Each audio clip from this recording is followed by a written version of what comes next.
If you need to hire, you need Indeed. Indeed is your matching and hiring platform with over 350 million global monthly visitors according to Indeed data and a matching engine that helps you find quality candidates fast. And Indeed doesn't just help you hire faster. 93% of employers agree Indeed delivers the highest quality matches compared to other job sites, according to a recent Indeed survey. With Indeed, everything hiring is all in one place, and it makes it so easy. Leveraging over 140 million qualifications and preferences each day, Indeed's matching engine is constantly learning from your preferences. The more you use Indeed, the better it gets. Join the more than 3.5 million businesses worldwide that use Indeed to hire great talent fast. And listeners of this show will get a $75 sponsored job credit to get your jobs more visibility at Indeed.com/podcast. Just go to Indeed.com/podcast right now and support our show by saying you heard about Indeed on this podcast. Terms and conditions apply. Indeed.com/podcast. Need to hire? You need Indeed.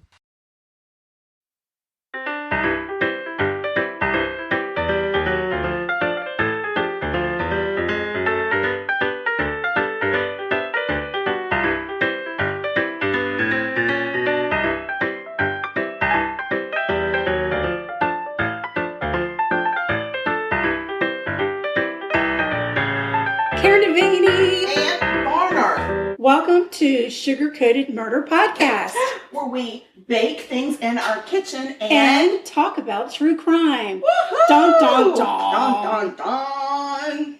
Yes. Yes. Welcome everybody. Welcome back to our listeners. And whoop whoop, we hit 13,000 downloads Lord today. have mercy. That's a huge milestone. And Thank we really y'all so appreciate much. everybody listening and ask you to continue to listen. Keep it up. Because it's that kind of stuff that makes us want to keep on doing what we're doing. Absolutely. So, there you have it. All right, so it's your turn to bake. What are you cooking? Well, it's very loud in that kitchen. Well, it's your kitchen, so I don't know what to tell you. I am making homemade soft pretzels. Oh, Lord, I love a soft pretzel with some spicy mustard. So I'm doing some with just regular flaky salt, some with the everything bagel spice, and then some I'm going to do sweet with some brown sugar cinnamon. Oh, wow. That's exciting. Yeah. So nice. This is another one of our addiction, a.k.a. Sally. Oh, God, we're so addicted to Sally. I mean, at this point, we're stalking her. We're you know stalking what? her for baking. It's because she makes us feel like we can do anything in the kitchen. She does. When you read her recipes, you think, oh, my God, I can totally do that. Yes. I've never done... Listen, this has yeast. You know, I know. always said I'm not a yeaster. You're anti-yeast. Yep. Here I sit in your kitchen yeasting away. Oh, my gosh. It's crazy. Yeah. So I'm out of control. But it's Sally. It's all on Sally. She makes me feel like I can do anything. And it's the best thing. We've made more things in the year that we've been doing this than we've ever made in our lives. Like things that we would have never even thought to try. Attempted. Yeah. No. And I have a whole bucket list of things that I still want to do. I know. Me too. Oh, we're crazy. I'm so proud of you for venturing into the world of yeast. I know. It really makes me nervous, but according to Sally, this is foolproof. Oh, my gosh. I'm proof that I'm a fool. So next thing you know, you're going to try to make bagels. Don't even start. I think I can. I think I can make bagels. Time to make the bagels. Sally, we're going to be looking them up. Sally, do we have bagels? Oh my gosh, what else is happening in the world today? We are in Charleston, South Carolina, if you didn't know. And we are being attacked. We are currently under attack by Mother Nature. Oh, it's a yellow cloud. She pees pollen all over us. Oh my gosh. It's everywhere. You go outside and you come in and you feel it. It's just sticky. Stop. It's all up in your throat, in your ears. It's in your hair. In your hair. It's everywhere. I know it's on my dog. Hallways. It's everywhere. It's all yellow and green, and it's not okay. You buy me a Coke. Girl, I ain't buying you shit. Oh, did I say that out loud? I'm so sorry. I said sorry. Oh my gosh, I can't believe March is almost over. I know. It's flying by. It is.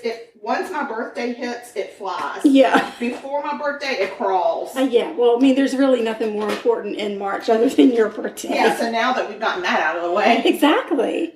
What the heck? Yeah. Oh my goodness. All right. Well, you get to getting in your kitchen. Yeah. I'll go over the recipe when we take a break. It's really easy. It's really like get the yeast going and then dump it in. Nothing has to rise. And I've noticed you've got the hook set up on the KitchenAid. Yeah. You're a hooker now. Now I'm a hooker too. I'm Welcome a yeast to the club. hooker. Oh my gosh, things are really out of control. I am a little parched though. Would you mind getting me a little water? Your water's right here. I happen to be drinking some coffee with Amoretto in it tonight. Oh, don't you worry. I've got Bailey's in my coffee. It's more Bailey's than coffee. Thank you. Well, we've gotten some kind of feedback from some people that we seem to evidently people sound better. Like it better when we drink and record. Drinking, which is crazy because I feel like we don't make any sense when we're drinking. Agreed.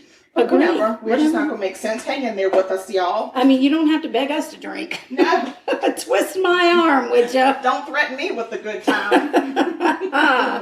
Yeah. Oh, my gosh. All right. Well, while you get to cooking, I am going to talk about a murder.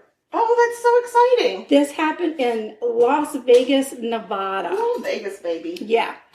And just to get it out of the way, I got my information from the lvreviewjournal.com. Sounds like Las Vegas Review. Yeah, journal. And court documents. I read a lot of court documents on this one. Okay. There is a Paula Zahn show on this one. I don't remember the name of it, but lately I've been going on and seeing what kind of murders she's talking about, and then I'll just get a name and do research on my own. That's when you find out all the really good stuff. Yeah. If I can find the court documents, that's what I prefer because they give you a nice narrative. Yes. And then you're getting the information and it's accurate. So, and we don't want to be telling those stories. No, girl. We want to tell a story. We just want it to be true. Accurate, right? Got to be accurate. Yes. All right. So this is the story of Alyssa Otremba. Otremba. Oh. Alyssa Otremba was just steps away from her home when she disappeared September 2nd, 2011. Wow. She had stayed home from school sick that day. It was the Friday before Labor Day. She didn't want to fall behind with her schoolwork, so she had asked a friend if he would meet her so she could borrow one of his books so that she could catch up and stay on top of her schoolwork. Okay. So at 6:38, Alyssa sent her mom a text letting her know where she was, and she let her know that her phone was about to die, but that she would be home in 30 minutes. Oh, cool. That's a good girl. Yeah. Alyssa's mom, Jennifer, sent her a text exactly 30 minutes after Alyssa's text. But she got no response. Like the mom that we are. Exactly. I think this is why I was originally drawn to this story, because I thought, yeah, that would be us too. Like, yeah. We would be right on top of it. Where are you? Yeah. She called home, talked to her daughter that is Alyssa's younger sister. Alyssa's not at home. Immediately, Jennifer starts to search for Alyssa. She calls the police. Alyssa's sister tries to track Alyssa's phone through one of the apps, like Find My Phone, but she couldn't. She didn't pick anything up. So, were they in the same town? Was Alyssa in the same town as her mom? Yeah. Okay. They were in the same town. They called the hospitals. They put together a search party. They made flyers and distributed, so they could start distributing them. Mm-hmm. And the police came immediately. They were on. I don't think she could have gotten anything together quicker than she did. Okay. They couldn't find her anywhere. Sorry. Oh my goodness! Wow. Less than 24 hours after Alyssa went missing, a neighbor called Jennifer. She was out looking to tell her that the police were at her house and that they had just found a burned body about 300 feet from her backyard. No. Yeah. Yeah. From Alyssa's backyard? Correct. I think the exact measurement was 264 feet. So, and can you tell me how long it's been at this point? Less than 24 hours. What the flip? Right. So, and I'll get into, let me keep going and then I'll be able to give you some more information on it. Jennifer immediately came to the house. The police had roped off the area where the body had been found, which was just on the other side of her backyard. Mm-hmm. Everyone was sure it was Alyssa, but the body had been so badly burned that police needed dental records in order to identify the body. Dental records confirmed that the body did belong to 15-year-old Alyssa Otremba. Alyssa's body was naked from the waist down. Her face, hands, and chest area were burned the worst. There was a strong odor of gasoline at the scene. God. She had been stabbed and probably raped. An autopsy revealed that Alyssa had been stabbed more than 80 times. What the hell? A piece of the knife was actually found lodged in her head. Oh my God. The letters LV had been carved into her thigh. Her jeans and a tank top were found at the scene, and they had also been burned. Wow. Just to give you an idea, we don't really have this kind of thing around here, but I know I've seen it in some other places where we've been. Mm-hmm.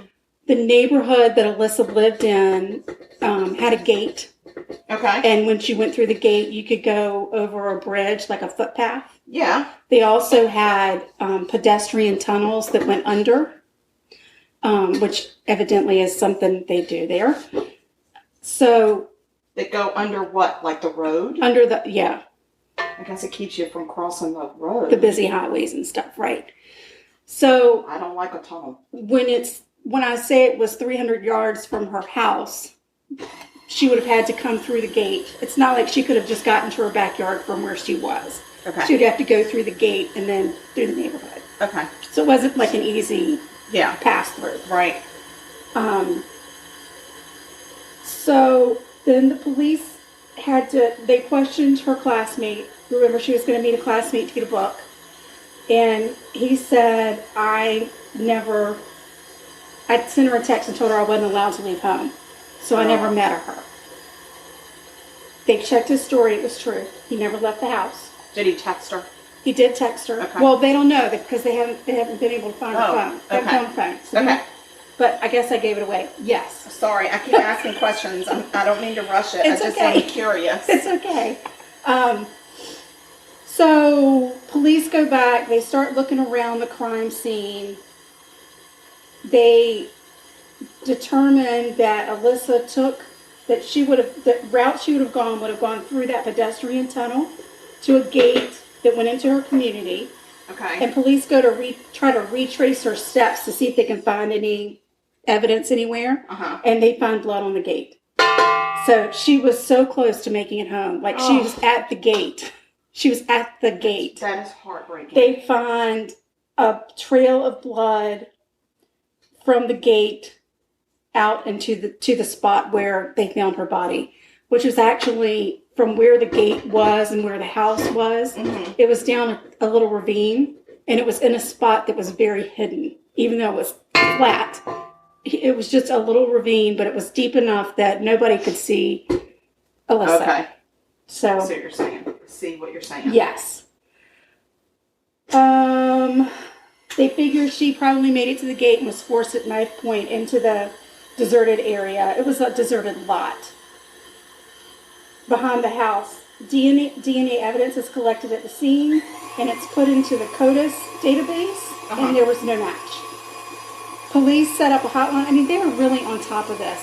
It really went like lickety-split. Yeah, it doesn't seem like they were like, well, she's young. She could be a runaway. Yeah, right. or, maybe she just went to the mall and didn't tell her mom. Right. They were on top of it. They were on it. That's good to know. Good to know in Vegas. Yes, way to go, Vegas. So police set up a hotline, and they released some of the details. They never release all of them. No. About the murder. And tips come pouring in. Oh. The most important tip came from an angel by the name of Elizabeth. Her last name is Morales. Elizabeth Morales. Okay. Elizabeth was 18 at the time, and she told police, I know who killed her. Oh I know who this killer is. She's nervous, but she found the courage to tell the police that she would meet them at a convenience store parking lot and give them the details. Wow. So the police get there. Elizabeth shows up. She says that the night that Alyssa was murdered, she'd been out on a date with her boyfriend. Mm-hmm. During the date, her boyfriend's best friend called like 20 times. And then her boyfriend finally picked up and was like, dude, I'm on a date. What's the deal? Yeah, what the hell? After he talked to his friend, the friend's name was Javier, he ended the date and went to meet with Javier. And then later that night, Elizabeth's boyfriend, his name is Danny, and Javier came to her house. Elizabeth's boyfriend whispered in her ear that he thought Javier had killed someone. Oh my gosh, that is frightening. And then Elizabeth saw the news the next day. She knew it had to have been Javier. Wow. Elizabeth also said that she thought Javier had attacked a friend of her brother's in the pedestrian tunnel just a few weeks before. Oh my gosh. She gave him all the details about that. So they called Danny, who was Elizabeth's boyfriend, down to the station for questioning and wanted to know, what can you tell us about what happened? Danny was not at all surprised to be questioned. He confirmed Elizabeth's story. He said Javier told him that he killed a little girl. Oh my gosh. And then Danny met Javier at a gas station where Javier borrowed money from Danny to fill a small gas can that he had hidden in a backpack. Then Danny drove Javier to a deserted lot, and Javier walked away. Javier did or Danny did? Javier got out of the car. He just got out away. and walked. Right. Okay, I got you. So, but, Danny had to have known what the heck was going on. Well, yeah. Yeah, he knew. So, the SWAT team heads on over to Javier's house, and they surround, and they're all ready to go in, and he actually comes out, doesn't put up a fight at all, and they get him down to the police station, and he confesses to everything. Oh. He's like, yeah, I was at home, and I got bored, so I grabbed a knife out of... Excuse me? Right. I grabbed a knife, and I went out walking just to see what kind of trouble I could find.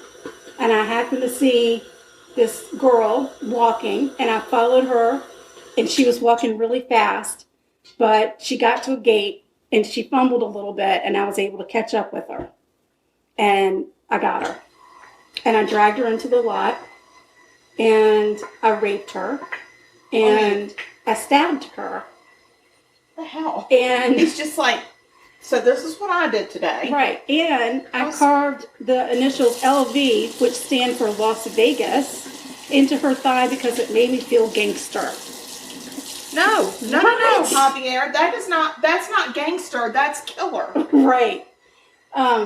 He then panicked because he knew that he had killed her, went and met up with Danny, got him some gasoline, and then tried to burn her so nobody would be able to figure out that he had any part of it. But he didn't do a very good job. Thankfully, I will say, the autopsy revealed that she was dead when he set her on fire. Well, that is, I guess, this one of the knife wounds had punctured her lung and caused her to die. Oh, my God. So, but he had basically tortured her. I mean, he had raped her and then tortured her. To stab somebody 80 times. Yeah. I mean, it could have been the 80th stab wound that killed her. Yeah. It's unsat. Unsat. Not okay. So, he also admitted that he is the one that attacked Elizabeth's brother's friend in the tunnel. Yeah. Well, isn't he just a chatty Cathy today? He did. He was like, yeah, I did it. Is he feeling gangster? Feeling kind of gangster. Is he now? He actually said, I've been raping girls since I was about 12. What the friggin' hell? Yep. Are you kidding me? I'm not kidding you. Like he's saying this like it's something like I earned a badge in Girl Scouts for this? Yeah, and it was really creepy because you could tell when he started, it was, I'm raping girls. And then as it progressed, it escalates and escalates. Of course, it always does. And then when he attacked It typically escalates until they get caught. Right. When he attacked the girl in the tunnel before Alyssa, she had actually been able to give a description. And her description, they did a sketch, and they put the sketch up around. It's insane because he looks just like the sketch. I mean, she nailed it, but nobody picked up on it, or nobody said anything if they knew it was him. And then he escalated and killed. But thankfully, when the other little girl that got attacked, her friends heard her screaming in the tunnel, and they came and he let her go. Yeah. So, Alyssa was not that lucky. Bless her little heart. I know. Sweet angel. But what about this Elizabeth Morales? She's 18. She says, I got Kayunas. Yeah. And Hakuna Matata. And the police even offered to say, hey, when we go get your boyfriend Danny, we won't tell him where we got this information. We will protect you. I'm stand-up girl. And she said, you tell him where you got this information. Good you for make her. sure he knows it was from me. God, I like her. I know. I really like her. I love that. She's got the right stuff. She does. She does. So, Javier gets charged with Alyssa's murder, along with some other rapes and things that he confessed to. Various, sundry. Exactly. His idea of boredom. This part is kind of crazy. So he agrees to plead guilty for a plea deal. Mm-hmm. But when the prosecutor goes in and reads the plea deal, mm-hmm. the defense had never put, whoever prepared the plea deal had never put that it was premeditated murder. Oh. Which gives you a longer sentence, right? Of course it does. And could be capital. Absolutely. So they had left that out. Oh. Well, this whole thing got tied up in the court system for 5 years. No way, because they were trying to add that? Because they insisted it's no deal if it's not premeditated. We're not going to give him a deal. Because he could have gotten off, he was supposed to get life in exchange for his guilty plea, and he could have gotten a lighter sentence without that premeditated. So the prosecutor said, absolutely not. We're not going to stop until we get this right. It went all the way to the Supreme Court in Nevada. Wow. And the Supreme Court said, you know what, you're right. Is there some dust? It's fine. Everything's good. It's probably pollen. No, probably. Anyway, the Supreme Court said, hell no, he ain't getting that deal. That deal is dead. Yeah. They ended up taking him to trial and charging him with capital murder. Good. No, Lord have mercy. I'm so sorry. It's a very loud situation. There's a lot going on here. And in 2017, the case finally goes to trial. Uh-huh. It took the jury 3 hours to find him guilty. On March 21st, 2017. You're guilty, you son of a bitch. Javier was sentenced to death. Oh my gosh, that's wonderful. At 24, he is the youngest inmate on death row in Nevada. Do they still have a death penalty? They do, and I read up on that. It looked like it was in 2017 mm-hmm. that they had thought maybe they would get rid of the death penalty. Okay. And Alyssa's mother actually went before Congress and said, oh, no, you don't. Not until Javier fries. This is what will happen. Mm-hmm. You will let this man sit in prison for the rest of his life, and he needs to die. Yeah. So, unfortunately, Nevada's not really big on killing their prisoners. They haven't executed a prisoner since 2006. So, hopefully they'll, but I think there are only 12 inmates.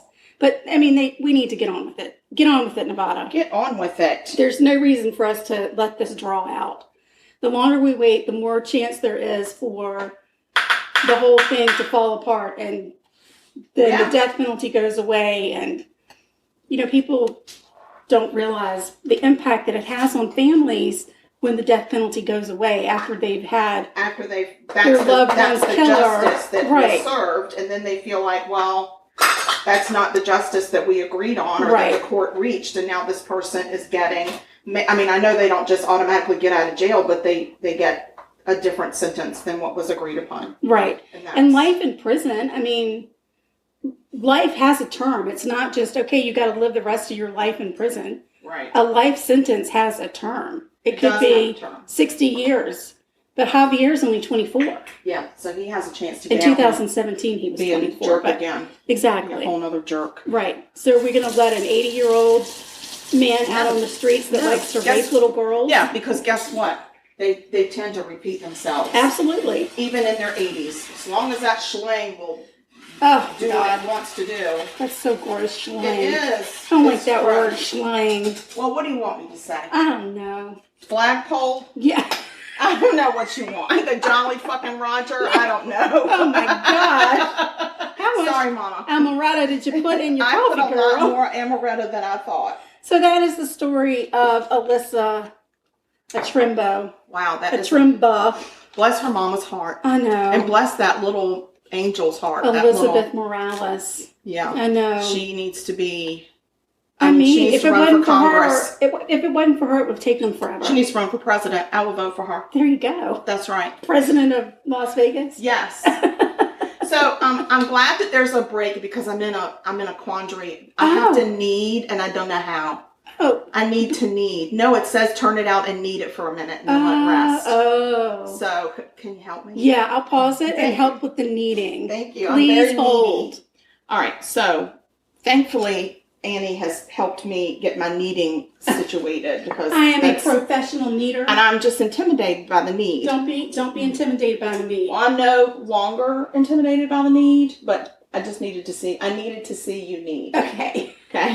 So we're kind of at a standstill because we got the dough resting. So I thought I would just go on and share this recipe while we're waiting for some stuff to start happening. So again, this is on Sally's Baking Addiction.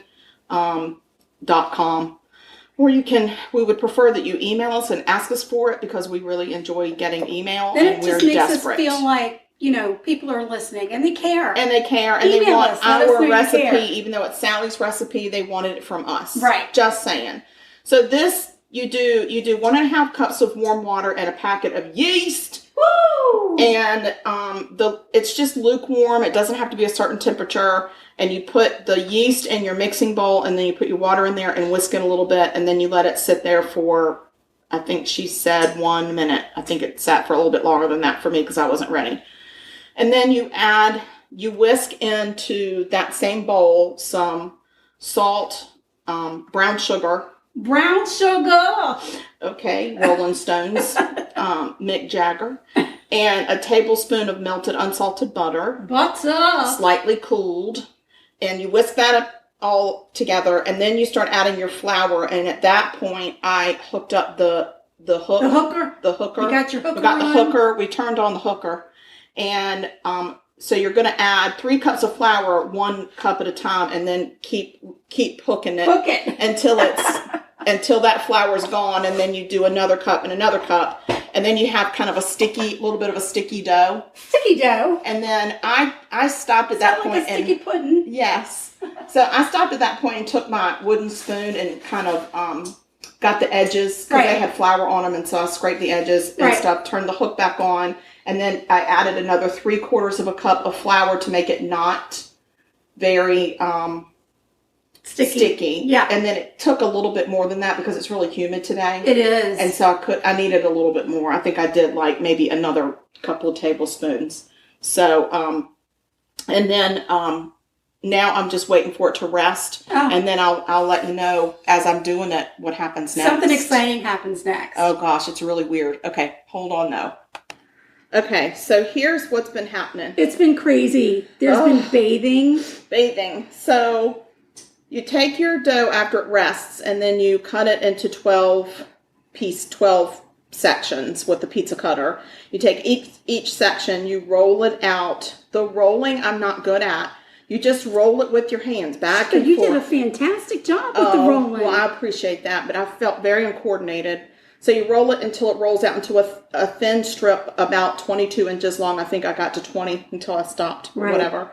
And then you do this little loop. So you bring it up and you loop it, you twist it twice, and then you bring those 2 ends back. You've got a pretzel. If you could see her, you would understand completely how to do it. Yes. But I do happen to know with Sally on her website. She has a video. She does videos. Yes. So it's very helpful. And that's how I watched the video a couple of times so I could get the twisty thing and understand it. So then what happens is you drop it into a baking soda bath. Wow. Which it's a 1/2 cup of baking soda in some boiling water. Right. You put the pretzel in 1 or 2 at a time. It only stays in for 10 to 20 seconds. Anything longer than that, she said it'll taste metallic. Uh-oh. But it brings it out. It makes it shiny. It makes it chewy. Oh. And that's why you do it. Oh. And it also helps the salt or whatever you're putting on it. And I noticed that as it got done, it would rise to the top. It kind of floats up to the top. Kind of like tortellini. Kind of like tortellini.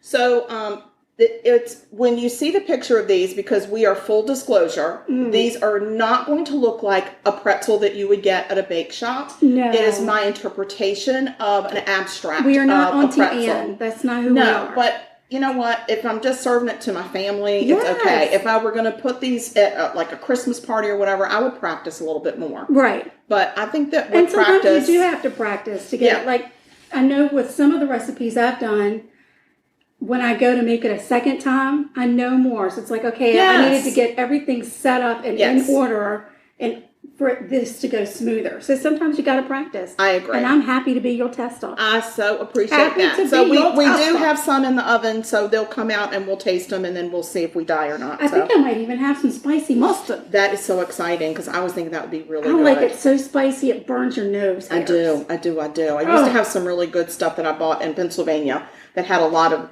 W's and G's in the name. Oh, right. It was so good. It was for pretzels. Yeah. I think I got it at Southern Season back when Southern Season was a place. And I think they sell something similar to that at, I think, Harris Teeter. Something like that. It comes in a glass mug. Yes. Yeah. Yeah, so it's really cool. It's in the international aisle. Yeah, it's like it's a true German spicy mustard kind of a thing. Yeah, so I like it when it burns. It would be good. So, but some of these I'm going to do sweet as well. Isn't that funny that I like a spicy mustard that but really that is burns, the only but thing I do not like spicy Mexican food. No. It hurts my feelings. It hurts your feelings. It's a different kind of spice. I guess. Like it's a hot pepper spice as opposed to a horseradish spice. Yeah. Yeah, and because we love a horseradishy Bloody Mary, it's only fitting that we like that in our mustard. Absolutely. Makes perfect sense. Yes. Okay, well, I have a murder. Oh, you did? You murdered? I didn't. I researched a murder. Oh, what you got? Found me a moita. A moita. Yes. Where'd you go? Where'd you go to get it? I went to Illinois. Okay. Went to a place called Rockford, Illinois. Okay. And it's about this girl named Tammy Tracey. Her friends and family called her Puggy. Puggy. Yes. Aww. Yep. So it was a sunny afternoon in May, and Tammy Tracey was 19 years old, and she goes to a friend's house where she hangs out, watches watches movies. I think they watch a Nightmare like on a Elm scary Street one? Scary one? And then she washes her car at the friend's house because she has this car that she adores. Aww. And then afterwards, she stopped by her boyfriend's house to see if he wanted to go with her to the nearby park to wax her car and enjoy the spring weather. Because it was wax on, wax off. Right. Wax on. The boyfriend says no, he's going to go play basketball. He would see her later. So she heads off to Searles Park alone to wax her car. Is it nighttime? No. Okay. No, it's daytime, something that she did every week on her day off. Oh, okay. She would wash her car at her friend's house and then go wax it at the park. Oh my God. It was her thing. So, but this time she went to the park and she was never seen again. Oh, shoot. She literally disappeared without a trace. Oh, no. So, Tammy had graduated from Auburn High School in Rockford, Illinois the year before. She was working as a dental assistant at the time, and she was an avid golfer and was living at home with her parents. Her mom, Linda, reported Tammy missing on May 28th after realizing that Tammy was not in her bed early that morning when she went to check on her before going to work. And then she also noticed that Tammy's car was not home. This was not like Tammy. Right. You could set your watch by Tammy. Right. That's the kind of kid she was. Where'd you go, Tam? So, the mom starts to go searching around, and she actually finds Tammy's 1979 Oldsmobile at Searles Park, parked in a parking spot. Okay. Doors locked, car wax on the seat, no sign of foul play, just no Tammy. Oh. Right.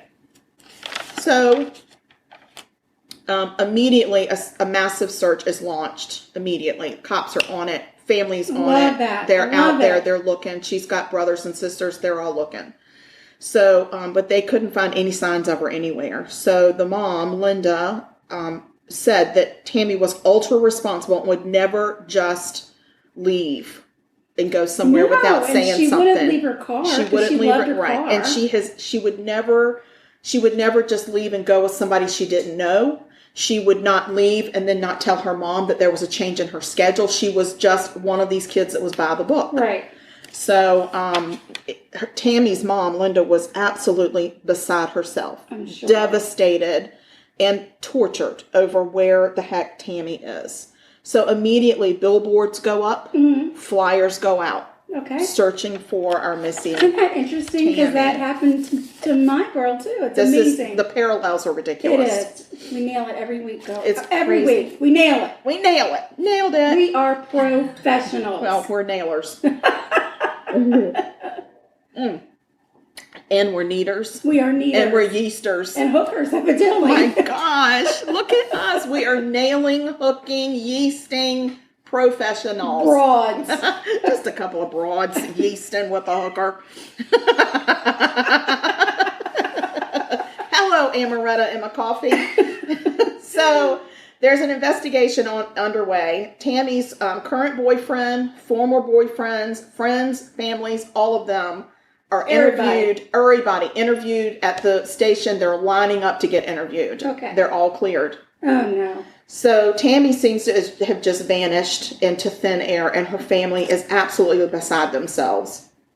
So also that year, Linda loses her husband and her brother. Oh. She's having a tough freaking time. Holy cow. She's having a tough time. And her biggest fear that she would die before knowing what happened to her daughter. Yeah, I can understand. She actually hired a psychic in June of that year, and the psychic couldn't tell her anything. Wow. That's crazy. That is crazy. Yep. So almost a year goes by. It's April of 1988, and the family has gathered for a wedding. Tammy's brother, Darren, is marrying Tammy's close friend, also a Tammy. Oh. And it is a bittersweet day for them. Right. So the day before the wedding, they get news that a body has been discovered by a bird watcher in Sugar River Forest Preserve, which is 20 miles from where the first the car was yeah. found. Oh, man. So on the day of the wedding, they were notified that through the use day of the wedding? Yeah. Through the use of dental records. Oh my gosh, again, the parallels. Yeah. They had confirmed that the remains were indeed of Tammy Tracey. Wow. They could tell that she had been stabbed in the back with like an ice pick or something. Oh my gosh. And also shot in the back of her head. So all this time, police and Linda had a suspect in mind the whole time. Oh, really? They never had enough evidence to make an arrest. Oh. Couldn't make an arrest. And Linda thought, well, now we've got a body. So now it's just going to go lickety-split. Oh. Well, it doesn't. No. So, this man that they are suspecting, he is known to Tammy. Tammy knows him. Okay. He doesn't go to school with her. Okay. And he's not a friend of the family or a family member, but he is considered an associate of the family. Okay. Okay. That's the suspect. At the time, Linda scrapes together $15,000 in reward money to put up. Yeah. And her son and new daughter-in-law purchased 2 billboards in town advertising the crime. Wow. With Tammy's face on it, with the number to call, everything. Right. It's super sad. Wow. Super sad. And Linda is beside herself as a mom. All she wants to know is what happened to her kid. Sure. And she is so fearful that she is going to die before she knows. Right. So the case dies out. It's not an inactive case. Okay. But some said we really felt like it turned into a cold case. Oh, no. So, May of 2020. Oh. 33 years later. Oh, wow. Yep. They put the story back into the press. Newspaper articles run. They interview Linda. Oh. They interview the police. There's been, of course, change of police chiefs and everything. The police chief that's there at this point. Sorry. Don't mean to laugh. I've just walked into the kitchen to check the pretzels. And there is flour. And amongst the flour are 2 little feet prints. So there's flour everywhere except for 2 little feet prints. I don't know how. It said flour the surface. I floured all the surfaces. Oh, crazy. Oh my gosh. They smell good. Well, they do smell good, but... Are they golden brown? They're steaming. They're steamed. What do they look like? They look like pretzels. Do they? They really do? They do. Are they golden brown? They are golden brown. Oh my God, they look like I cannot believe it. Do you think that's the right color? I do. I really do. So good. Pull them out. I feel like you can pull them out. All right, I'm pulling them, people. Oh my gosh. Let them cool for a minute, though. Let me get through my moida. Keep on trucking. Okay, so we're May of 2020. 33 years later. Linda is in the news. The police chief said, when I came to town, Linda Tracey was the first person I ever met. Oh, wow. She met me at my office my first day of work and let me know that her daughter's case had not been solved and it needed to be solved. Wow, good for her. Yes, she was on it. She was not letting this die. You have to be persistent. She was so persistent. The squeaky wheel gets the oil. It consumed her. It would me too. And it would me too. Yes. So, like I said, Linda gets interviewed. She states that she still cries every single day over the loss of her daughter. And that the worst agony of all, besides not knowing or not having an arrest, was knowing that her body laid in a park for 11 months and she was alone. And that they had not been able to give that child justice. Right. And she said, this case can be solved. It needs to be solved. There's somebody out there that can just come forward and it will be solved. There you go. But we need somebody to come and help us. Right. And the police chief said there is every single year, there is more and more DNA technology. Eventually it's gonna help us. Right. And he said, can you imagine back then being at a crime scene and collecting evidence on a dead body that you didn't even know was ever going to be tested? You didn't even know why you were collecting it. He said, but they did a great job and we just need technology to catch up. Yeah. So, anyway. Trout has found his squeaky toy. Speaking of the squeaky wheel gets the grease. So, anyway, so they're asking for help. Okay, so that was in May of 2020. So we're going to fast forward to November of 2020. Okay. The police come back into the press and they announce there's been an arrest. Yes! After over 33 years, the case of the missing and murdered Tammy Tracey has been solved and there's been an indictment. Oh, wow. The grand jury indicted 64-year-old Jesse Smith. He would have been 31-ish around the time of the murder. Right. In a press conference, the DA thanked the patience of the Tracey family and the tenacious work and dedication of the police force. Right. That even though they had turnover after turnover in the police force never died. She said they followed every lead throughout the 33 years that came up. It was a priority in that department to give Linda what she needed to have peace in her life. Right. So they said it was always a priority and that they knew that it would be solved. And so Mr. Smith is found in Georgia and arrested. He's arrested in Albany, Georgia. He lists his residence as Alabama, but he still had a house in Rockford, outside of Rockford, Illinois. Okay. He was all over the place, but they knew exactly where he was when it was time to get him. Because that was the guy they had suspected all along. Really? All along. I wonder why. Like, what was the... They won't say. Oh. They won't say. And they won't even say what the acquaintance was? They said he was an associate of the family. So he entered a plea of not guilty. Mm. He was extradited. So this is what the statement says. He waived extradition. Well, when you waive extradition, I just never knew what that term meant. So I had to look it up. I thought it meant that you said it's okay to extradite me. When you waive extradition, what you're doing is you're waiving the extradition hearing. So if you don't waive extradition, that means that you sit there and it has to be governor to governor, right. Has to work out the exchange of you. Right. And so, but he waived that hearing, which speeds up the process. Right. If you don't waive it, then it drags on. Sure. So he went ahead and said, I'm not guilty, but I'm going to waive my extradition hearing. So take me. Okay. So they took him. So December of 2020, Mr. Smith arrives at the Winnebago County Jail, which is Rockford, Illinois. Okay. And his bond is set at $5 million. Yes. Mm-hmm. And the trial is pending. They haven't gone to trial. Girl, you know how I feel about this. But this has been solved. It has not. It's been solved. But you don't know if he's going to jail or not. You don't know. Well, right now he's in jail on $5 million bail, so he isn't going. He hasn't had his court case yet. He isn't going. He's going to sit in jail until at least the court case. The court case is going to be. COVID is messing up the whole court system right now. So his court he was due to be back in court in February. And I don't even know if he got back in court in February because there's all the COVID issues. So, but I just want to let you know that he was the guy that they suspected from the beginning. For 33 years, they have followed this man. They were just waiting for technology, and they won't say what they have on him, but the police said this case has been solved. There's no question. So, anyway, I like it because they solved it after 33 years. Technology caught up. They did not give up.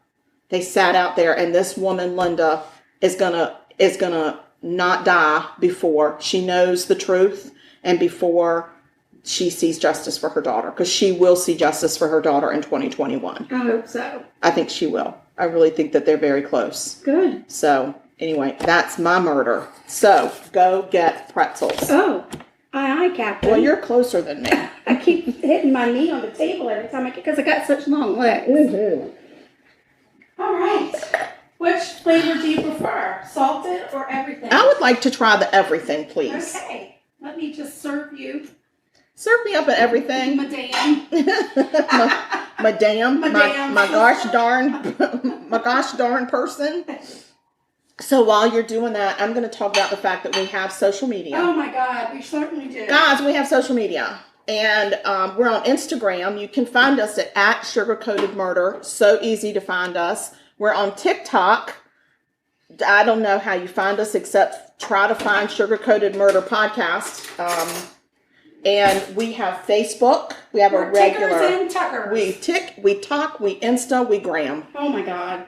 We twit, we face, we book. We're big, and we hook. And we hook. And we need. We're face hookers. We're face hookers.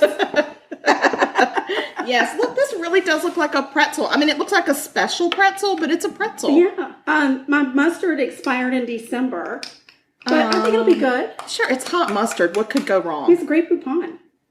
Smells like mustard. Yeah, you want some? A little bit. Thank you. She likes some Grey Poupon. Excuse me there. What was that commercial? I know. It was a Grey Poupon commercial. It was. Yeah. Excuse me there. Have you any Grey Poupon? Could you pass the Grey Poupon? Give me some damn Grey Poupon. Oh, I'm so excited. Well. That is good. Oh my God, y'all, this is pretzel. That really is. I made pretzel. Good job. Holy crap, I made pretzel. You did an excellent job. I mean, that's pretty good. It tastes just like a pretzel, y'all. Y'all, you got to do this, because if I can do it, anybody can. All right, have you gone over all the social media? No, I stopped on the Facebook. Oh, we got a Facebook. We got a fan page. Yeah. Sugarcoated Murder Podcast fan page. Yes, and that's where you get... You get previews. And you get to be friends. You get to be friends. You just ask to be a friend. And we're like, yeah. But if you like the page, that's fine. But you're not a friend if you like the page. You got to request to be friends. Yeah. If you like the page, you're friendly and kind, but you're not friends. You're not going to. You're not in the circle. You're not going to special stuff. No, you're not going to get the early announcement, the early release of the episode. If we do a live feed, which we are probably going to do this week. I know last episode we said we were getting ready to make a big announcement, and then we had some technical issues and we couldn't make the announcement, and now we're going to make the announcement. Now we're ready. No, not today. No, not right now. This is not the announcement. Right.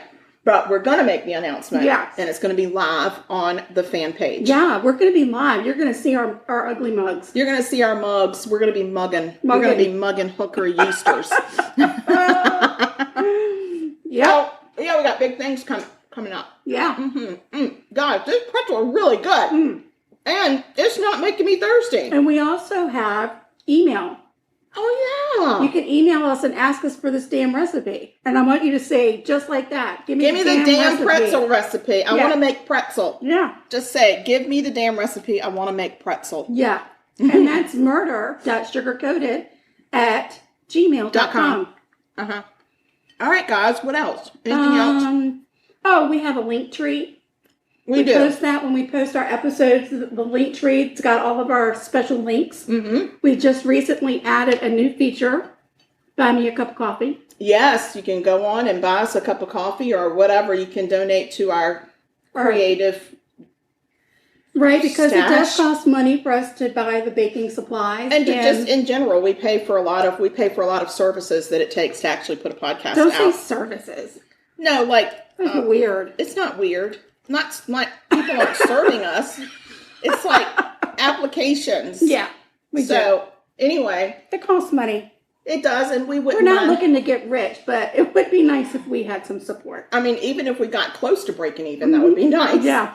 So, and in the very near future, I think we're going to maybe try to run a fundraiser for the podcast. So stay tuned for that. We'll do like a t-shirt campaign or something. Very exciting. And put that out to y'all, and hopefully y'all can find a way to support us. Yeah. We really appreciate it. Yeah. But more than anything, we just love that you all still listen to us. Yes. And you haven't given up on us. Some people say they want more. Yeah. I haven't heard anybody that said, please, less. Yeah, no. Not yet. I mean, maybe they're just nice and not saying it, but I appreciate that they don't say that. Exactly. It would crush me. It would crush me. It would be devastating. Yeah. So we want you guys to stay sweet. And don't murder. But if you kill people, we will talk about you. Have a great week. And we love you. And goodbye. Bye-bye. And make a pretzel. Have a pretzel. Bye-bye. Be a pretzel. Bye-bye.